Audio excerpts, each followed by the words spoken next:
have a habit of naming things, and a while back there was a phenomenon that I'd observed a few times that I called square mania. And what that is sort of when you think to yourself that, okay, sort of, I've not been making all the right decisions all the time, and I've not been just living my life to its fullest. And so from here on out, I'm just gonna be like super good and gonna do this thing really well or this thing really well. I guess for a lot of people it comes along with New Year's resolutions, but I've experienced it in a lot of different forms at a lot of different times. And it's a weirdly pernicious thing because if you think, if you feel that passion too capriciously, then you risk building distrust towards yourself because it's like, okay, I promised myself that I was going to exercise at this rate or whatever, and then I fell through on it, or I promised I was going to budget my money in this fashion, and then I spent too much.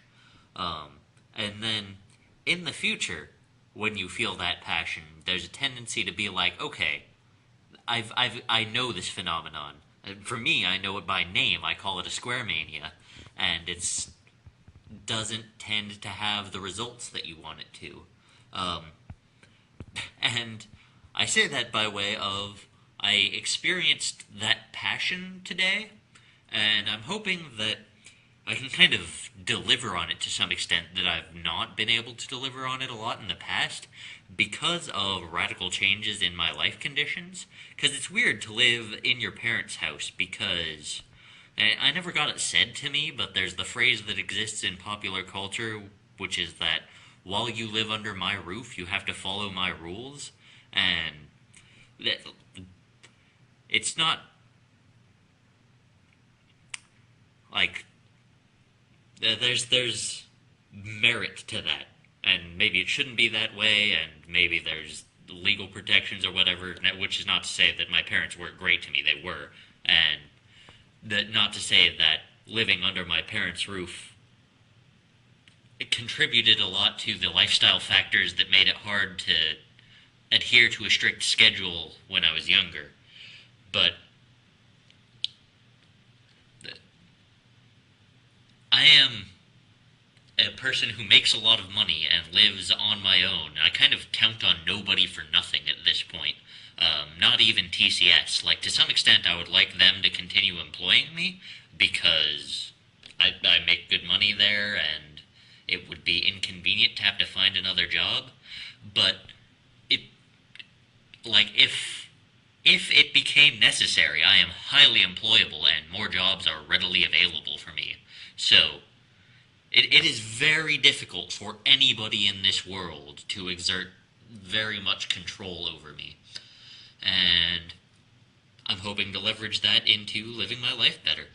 Um, One direction in which that has already taken place is this apartment, which was a huge mess the last time you saw it, is now well cleaned up.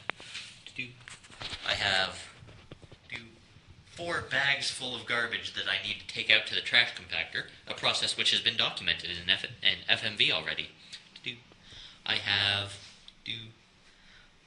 my surface affixed to the console of this bicycle, and a Bluetooth keyboard just sort of haphazardly placed at the bottom of that bicycle. I would like to build a shelf such that my legs, my knees at the top of a cycle, especially when I have the seat very in close like this, come up about this high.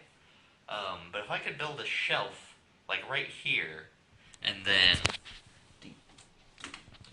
put a Bluetooth keyboard at this height, let's see if I can get you the same shot that you got before.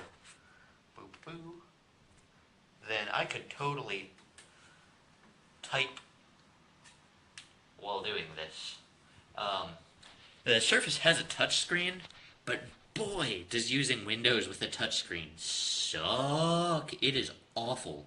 Like, okay, by default, the Surface has its resolution tweaked such that UI elements in the conventional Windows mode, or the old Windows mode, are much, much larger than they are given the screen resolution on the Surface. But that makes everything super ugly, and I'm not willing to live that way because my eyes are good enough that if I have a keyboard and a mouse, just using all 1080, 1920 by 1080 pixels on the Surface's display is beautiful, and that's a great way to live. But that makes it such that things are small if you're poking them with your finger. My eyes are great, but capacitive sensors are great no matter how narrow the tip of your fingers are, and my fingertips are not especially narrow.